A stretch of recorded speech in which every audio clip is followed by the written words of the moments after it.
पाठ है 6। पाठ कौन सा है? 6। तो पाठ का नाम है भाषा और आधुनिकता। पाठ का क्या नाम है? भाषा और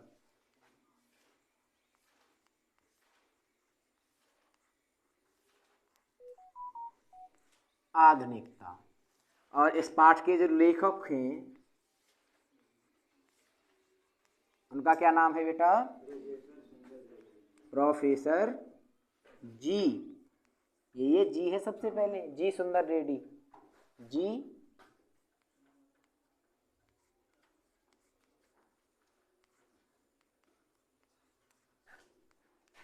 सुंदर रेड्डी, इन्होंने ये लिखा है। तो आज हम सबसे पहले किसके बारे में बात करेंगे? प्रोफेसर जी सुंदर रेड्डी के जीवन परिचय के बारे में बात करेंगे। किसके बारे में बात करेंगे? जीवन परिचय के बारे में।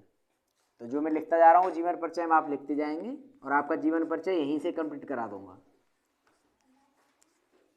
जीवन परिचय। जीवन परिचय में जन्म होता है और जन्म के बाद उनकी प्रारंभिक शिक्षा कहाँ हुई वह होता है, जन्म स्थान वो कहाँ पे पैदा हुए वह होता है। तो हम किताब पढ़ते जाएंगे और साथ के साथ इस पर लिखते जाएंगे। प्रोफेसर रेड्डी का जन्म सन 1919 ईस्वी में आंध्र प्रदेश में हुआ था। कहाँ पर हुआ था? आंध्र प्रदेश में। तो यहाँ से हमें जन्म मालूम पड़ गया इनका। जन्म हुआ था सन 1919 ईस्वी में।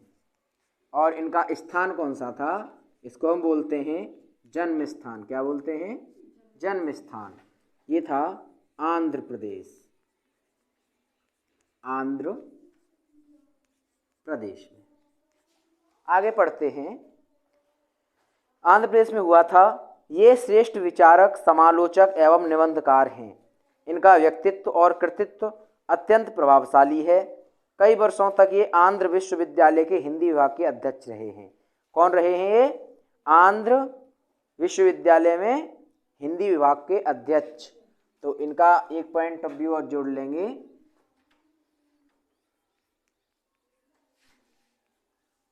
आंध्र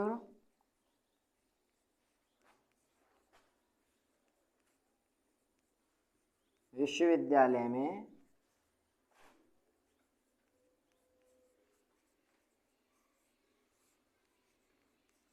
हिंदी विभाग के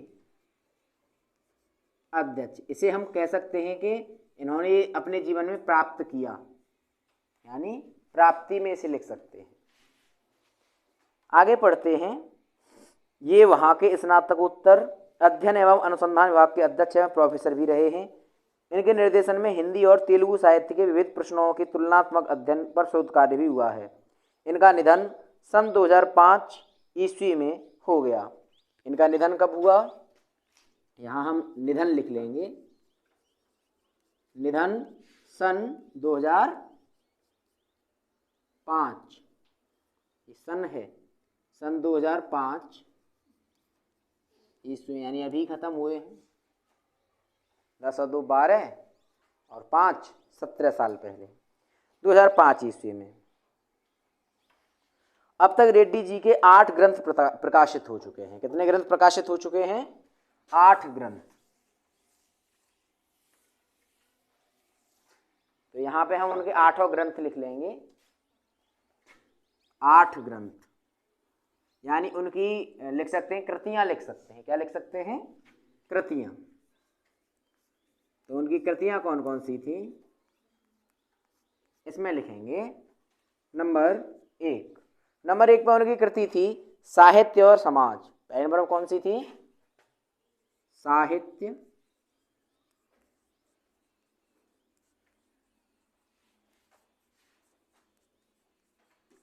और समाज। नंबर 2 पर थी मेरे विचार। नंबर 3 पे थी हिंदी और तेलुगु। नंबर 3 पे कौन सी थी?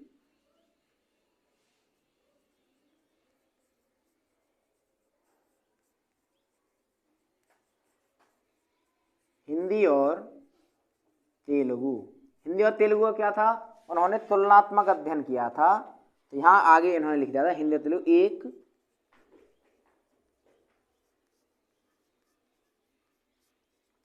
तुलनात्मक अध्ययन। आप जानते हैं तुलनात्मक अध्ययन क्या होता है? तुलनात्मक अध्ययन जानते हैं आप? तुलनात्मक अध्ययन, हाँ, तुलना क्या होती है? जैसे अगर हम बात करें कि मैं किसी दो चीज़ों में तुलना कर रहा हूँ, तो वहाँ पर तुलना का मतलब क्या है कि तुलना में कह रहा हूँ शब्द का अर्थ क्या है? तुलना करना होता है कि दोनों में समानताएं क्या क्या हैं। तुलना करना क्या होता है? दोनों में समानताएं क्या क्या हैं। जैसे मान लो मैं भास्कर में और नितिन में दोनों में तुलना करूं तो क्या होगा? पढ़ने में दोनों होशियार हैं, एक समानता है। दूसरी, नितिन पर चश्मा लगा हुआ है, भास्कर पे चश्मा नहीं लगा हुआ, ये दूसरी तुलना हो गई, कोई बात नहीं। अच्छा, और तीसरी तुलना में क्या करूं कि नितिन सैंडल पहन के आता है, भास्कर जूते पहन के आता है, ये एक तुलना हो गई।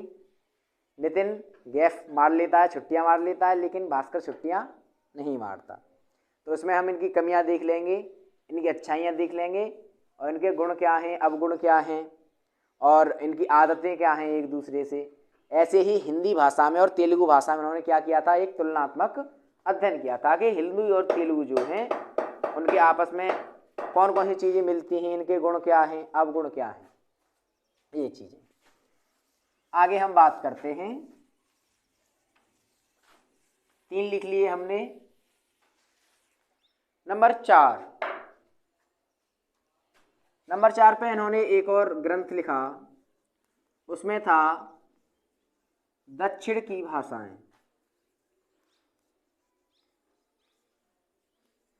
एवं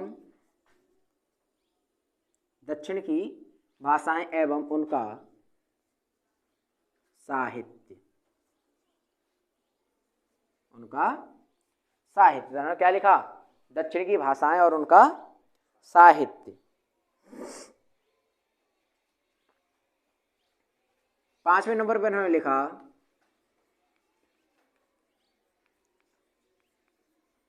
वैचारिकी शोध और बोध। नंबर 6 पे इन्होंने लिखा बेलुगु दारुल। क्या लिखा? बेलुगु दारुल। ये जो ग्रंथ लिखा उन्होंने किस भाषा में लिखा? तेलुगु भाषा में लिखा। कौन सी भाषा में लिखा? तेलुगु भाषा में लिखा। नंबर 7 पे इन्होंने लिखा लैंग्वेज प्रॉब्लम इन इंडिया। कौन सा लिखा?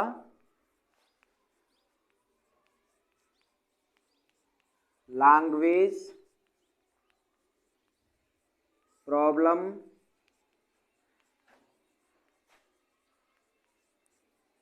In India. तो जो यहाँ पे था वो लैंग्वेज की जगह लैंग्वेज प्रॉब्लम, यानी भारत में कैसी कैसी भाषाओं में बोलने में लिखने में कैसी कैसी समस्याएं आती हैं, वो इन्होंने इसमें लिखा। किसमें थी ये? अंग्रेजी में थी। और इनका साथ ही इन्होंने ग्रंथ लिखे। आगे ये कौन सी भाषा में लिखा है? ये अंग्रेजी भाषा में।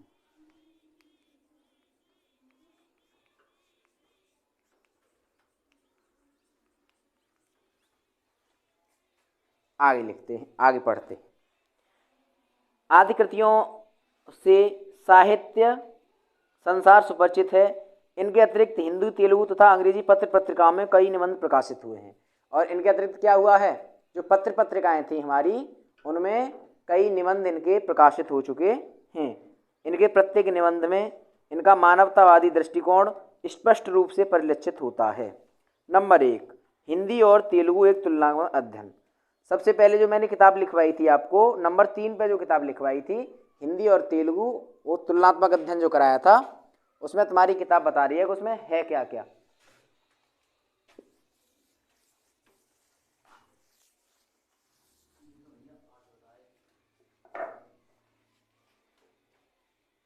आगे चलते हैं। इनमें रेड्डी जी ने दोनों साहित्य की प्रमुख प्रवृत्तियां तथा प्रमुख साहित्यकारों का अध्ययन प्रस्तुत किया है।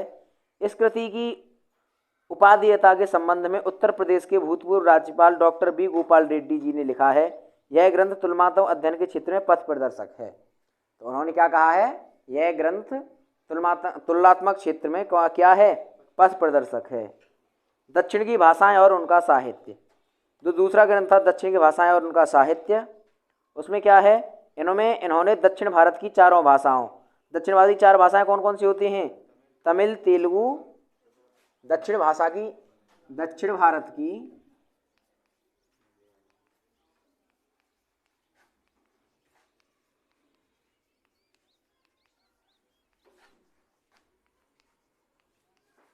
4 भाषाएं कौन कौन सी हैं। नंबर 1 तमिल, नंबर 2 तेलुगु लिख देते हैं इसे, नंबर 3 कन्नड़ और नंबर 4 मलयालम।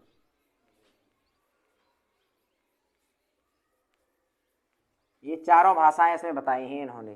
चारों भाषाओं का साहित्य, जैसे हिंदी भाषा का साहित्य होता है, ऐसे ही इन्होंने जो पुस्तक लिखी है दक्षिण की भाषाएं और उनका साहित्य, उसमें ये चारों भाषाएं बताई हैं और चारों का साहित्य बताया है तथा उनके साहित्यों का इतिहास प्रस्तुत करते हुए उनकी आधुनिक गतिविधियों का सूक्ष्म विवेचन प्रस्तुत किया है। सभी ग्रंथों में इनकी भाषा शैली, भाव और विषय की सर्वथा अनुकूल बन पड़ी है, जिसमें इसका साहित्यिक व्यक्तित्व पूर्ण रूप से मुखरित हुआ है। तो इसमें आई है भाषा शैली, तो इनकी भाषा कैसी थी और शैली कैसी थी, ये 2 टॉपिक और जोड़ लेंगे इनके जीवन परिचय में। तो इन्होंने कहा है भाषा भाव और विषय के सर्वथा अनुरूप। भाषा कैसी थी,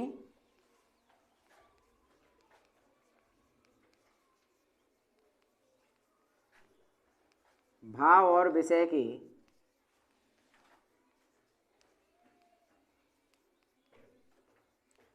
सर्वथा अनुरूप थी। और दूसरी इसके बाद आती है शैली। शैली में यानी इन्होंने शैली में कहते हैं कि सर्वथा अनुकूल बन पड़ी है, जिसमें इनका साहित्यिक व्यक्तित्व पूर्ण रूप से मुखरित हुआ है। तो जो इन्होंने लिखा वो विवेचना के साथ लिखा, यानी ज्यादा लिखा, तो शैली हो गई विवेचनात्मक, विश्लेषणात्मक,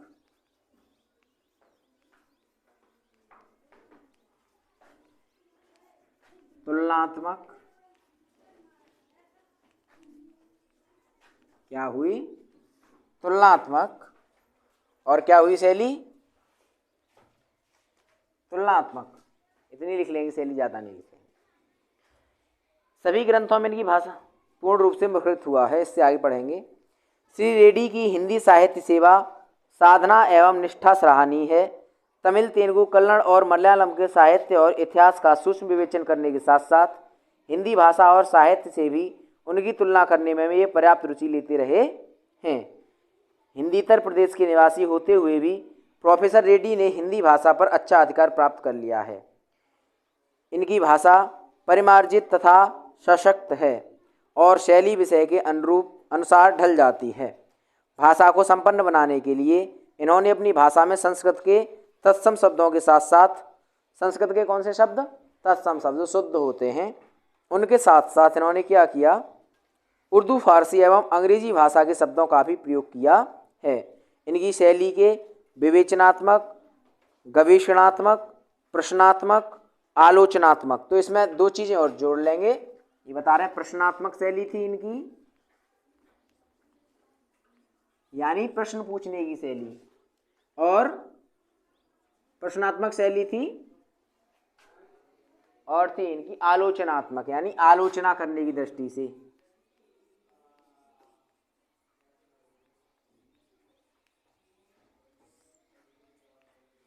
आलोचनात्मक। आगे, कठिन से कठिन विषय को सरल एवं सुबोध ढंग से प्रस्तुत करना इन्हें इनकी विशेषता है, तो इनकी विशेषता लिख लेंगे। विशेषता क्या है इनकी?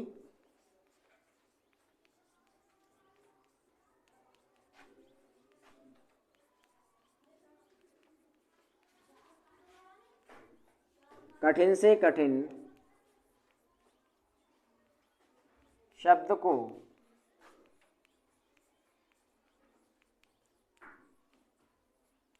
सरल व सुबोध ढंग से प्रस्तुत करना। अगर तुम्हें कोई शब्द कठिन लग रहा हो या तुम्हारी समझ में नहीं आ रहा हो तो इस जीवन परिचय के बाद पूछ लेना। प्रस्तुत करना, ये इनकी क्या थी बच्चे? विशेषता थी। आगे, प्रोफेसर रेड्डी से हिंदी साहित्य की बड़ी आशाएं रही हैं। भाषा की समस्याओं पर विद्वानों के बहुत लिख हैं, परंतु भाषा और आधुनिकता पर विशेष रूप से नहीं लिखा गया। विद्वान लेखक ने वैज्ञानिक दृष्टि से भाषा और आधुनिकता पर विचार किया है। इन्होंने किस पे लिखा है? भाषा और आधुनिकता पे। किस पे लिखा है? लेख इनका कौन सा है?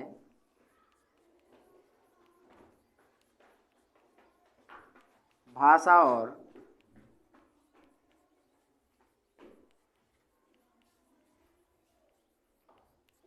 आधुनिकता। भाषा परिवर्तनशील होती है, इसका इतना ही अर्थ है कि भाषा में नए भाव, नए शब्द, नए मुहावरे तथा लोकोक्तियाँ, नई रीतियाँ सदैव आती रहती हैं। इन सब का प्रयोग ही भाषा को व्यवहारिकता प्रदान करता हुआ भाषा में आधुनिकता लाता है। विद्वान लेखक का मत है कि हमें वैज्ञानिक शब्दावली को ज्यों का त्यों लेना चाहिए।